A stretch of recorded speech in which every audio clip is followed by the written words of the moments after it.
So I am a professor in marine sciences and urban planning in College Station. I started at the university in College Station for 8 years, and then after Hurricane Ike impacted this campus, A&M decided rather than to retract, to expand and double down on their investment in coastal resiliency. So I shifted down from my position, so I'm still joint, but I spend most of my time on the Galveston campus, working for the Center for Texas Beaches and Shores, which I direct, and working on projects generally under the banner of coastal resiliency, which means a lot of things like sustainability, a lot of things to a lot of people.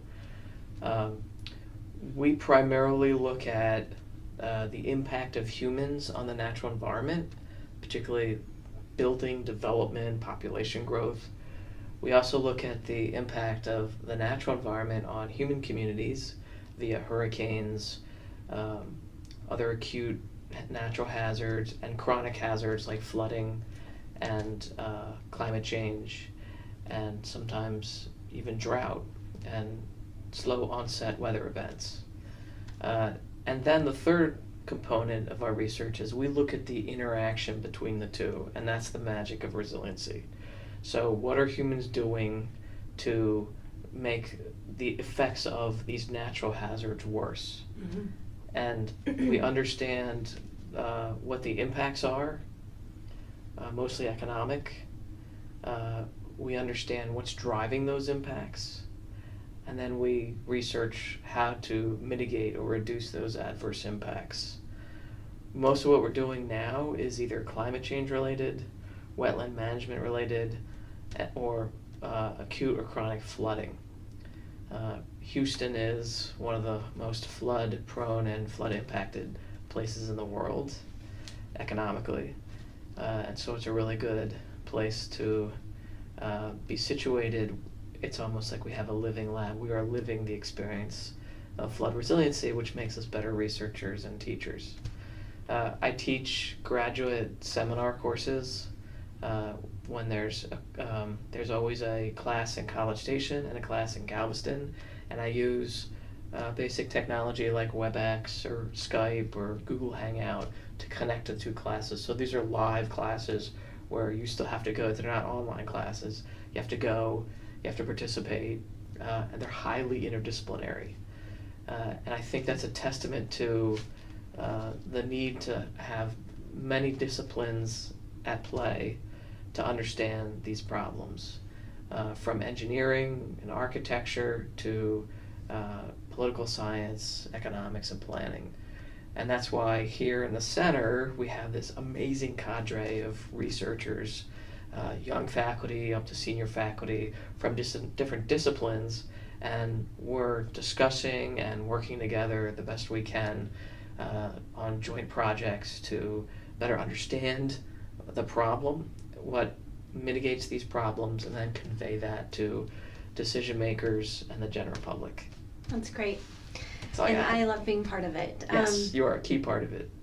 A part of it. Can you talk about how you do communicate research to decision makers and the public? Yeah, so because that's a large part of what you do. It is a large part of what we do, and probably less recognized than some of our other work. Communication and outreach is a really broad area, and so we've tried to latch on to a few areas that we do well.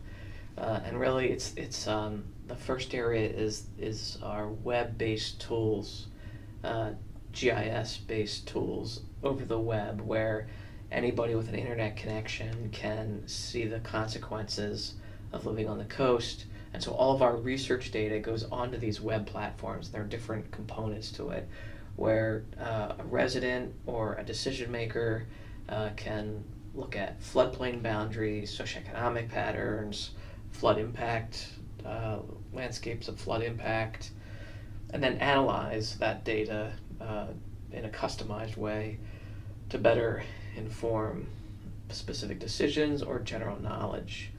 So it's not just building that technology and serving it, but it's also holding community events and workshops, and even private tutoring lessons for people to be able to use it.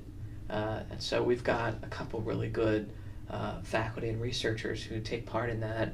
One is Stuart Carlton, who I'm sure is going to do an interview, and he is employed by Sea Grant, but he works with us on an extension side of things to help take those tools and that knowledge and provide a bridge, an extension bridge to the general public.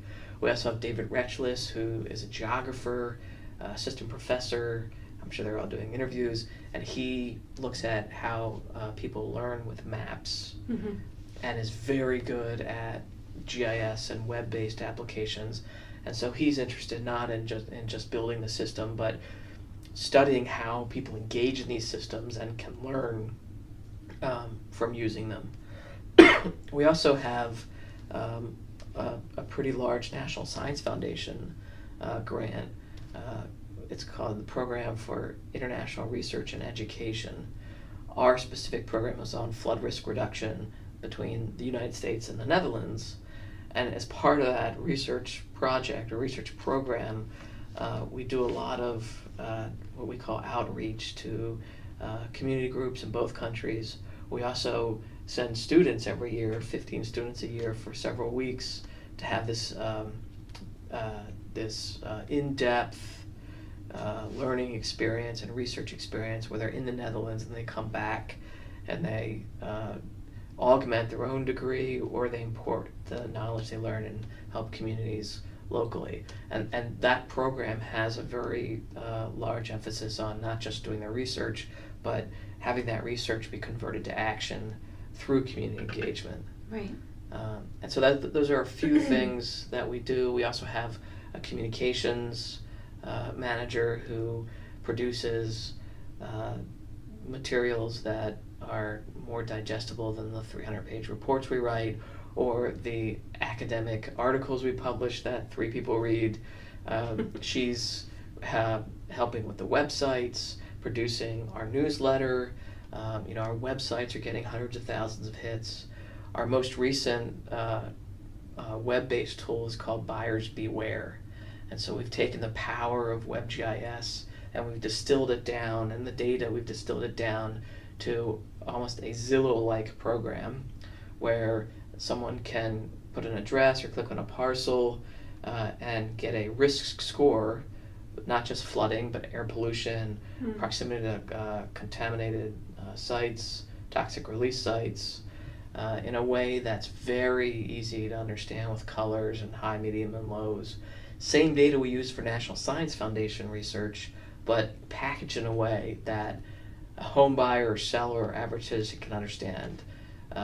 If you can get on Zillow and see your school rating, or Trulia and see your crime statistics, why can't you see your flood rating or your hazardous risk rating? There's a big need for that. And so we recently launched that site for Harris and Galveston counties.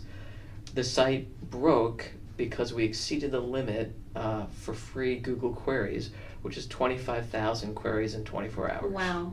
That's amazing. That's something to feel good about. It's something to feel good about. The downside is I've been inundated with emails and phone calls, and it's hard to get back to everybody. And there's some happy customers and some really unhappy customers. Sure.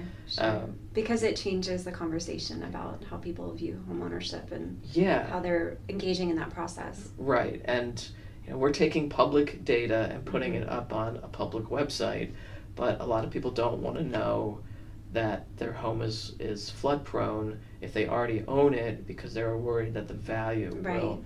But this is information that everybody should have, and it's just one piece of information in a lot of pieces that go into home ownership and home transactions.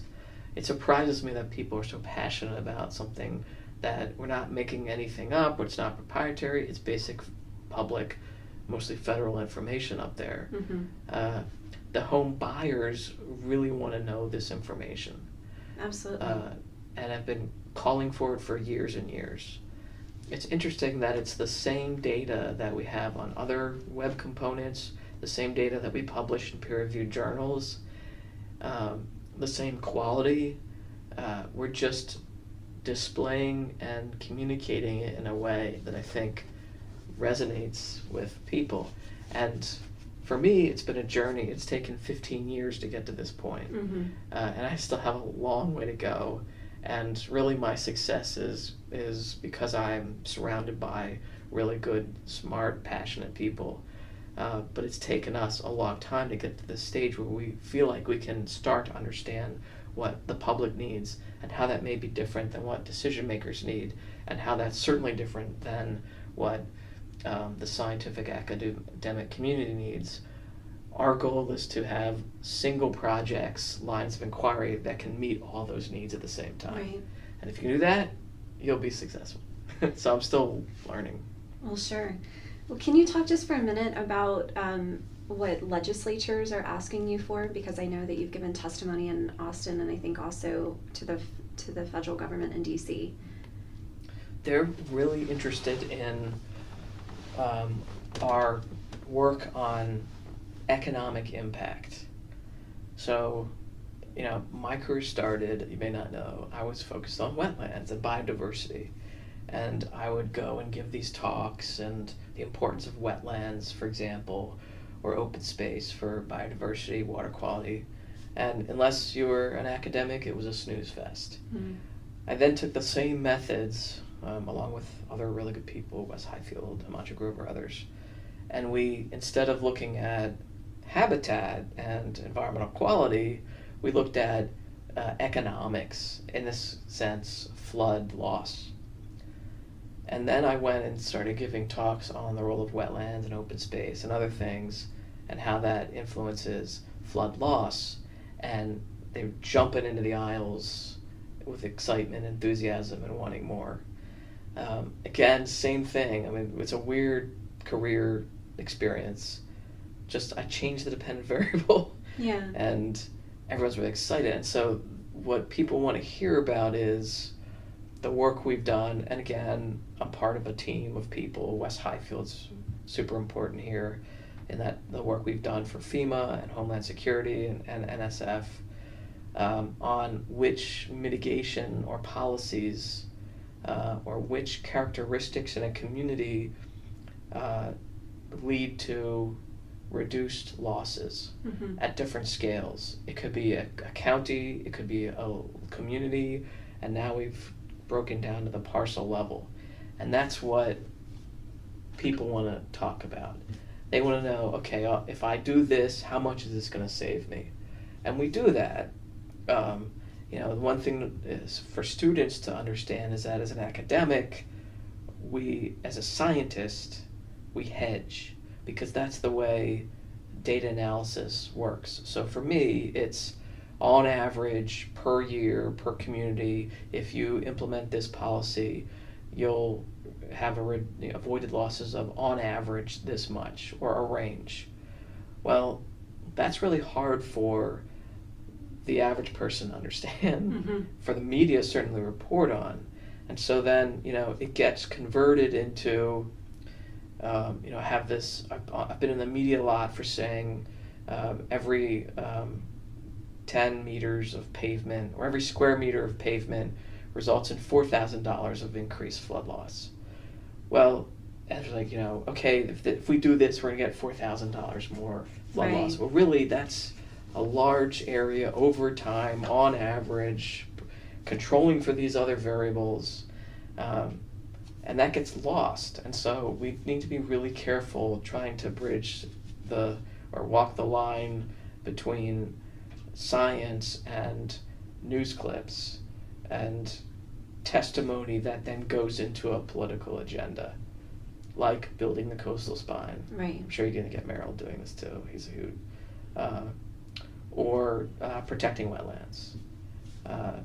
People want to say, if you protect this wetland, you'll save X amount. I said, well, that's not actually what I said, blah, blah, blah. They don't. But that's what you said. So that's what we're going to print. That's what we're going to think about. In those sound bites. And so it's been a real challenge to try to communicate. And again, I'm getting better, but I have a long way to go. The results of National Science Foundation research and those publications and those 300-page reports were to a 2-second soundbite in the media, and I've done a lousy job, I think, with that. or you have 2 minutes in front of a legislative hearing, and they're already exhausted. Yeah. And I want to say 20 things. I've got really good people coaching me. I can only say 2 things. Len Waterworth is great coaching me at those events. He goes with me, holds my hand. It's really hard. Or taking a 300-page report and then distilling it down to what I call one-pagers with pictures, right? It's so hard to do for me, but that's all the decision makers want to digest. And it's part of the bigger process. Yeah. And so being an applied researcher like yourself is much more challenging in those ways than sitting in the lab all day looking through a microscope, because we're trying to convert knowledge to action. Mm-hmm. That's our goal, and that's political. The politics you wouldn't believe. Yeah. You would believe, you're a political scientist, but the stuff that happens at all levels, state, federal, international, it's been a challenge, and I've learned with the help of others that if you put yourself out there, you're gonna make mistakes, you're gonna get criticized. And the second thing is, if you're gonna make change in the world, you're gonna have to give up credit. Mm-hmm. That's something that really resonates with me. Right? If you really want to make positive change, we have to be willing as individuals to give up the credit for it. Right. Because it's got to be beyond just an individual. Right. And in our profession, we're constantly seeking credit and ownership of these ideas. But it was pointed out by Bill Merrill, actually, which is maybe surprising, that he's like, Brody, if you're going to it was about the Atlas, if you're going to really make a big change in this project, you've got to be willing not to take the credit or give up the credit and have others take it over. And that's okay, because they're going to do that, and that's okay, because you have more, the project itself will have more of an impact. That's cool. Yeah, the words to live by in our area. Very much so. Well, is there anything else you want to share about your research or your academic journey? For students, just that, we're really a student-driven model. Mm-hmm. The students are often partners in our work. They're certainly co-authors. They're trained by working on these projects. And to me, that's really exciting. And I've always tried to have that model of learning and research, because everybody wins. And so if you're a student in this class or at this school, you've got a great opportunity to be involved in one of these projects. Not just with the center, but anywhere on campus, that you probably wouldn't have in College Station. Agreed. As much. And those experiences are where the real learning takes place, more so than any classroom experience. So I would urge people to take the initiative, and the students that show up at my doorstep passionate are the ones who end up working on projects and it changes their lives, and then they end up getting masters and PhD or going out and making a huge impact. And they all contact me later and say, it was this experience that really got me into the field and got me passionate and where I learned the most. That's great. Thanks for your time, Dr. Brody. Thank you for having me.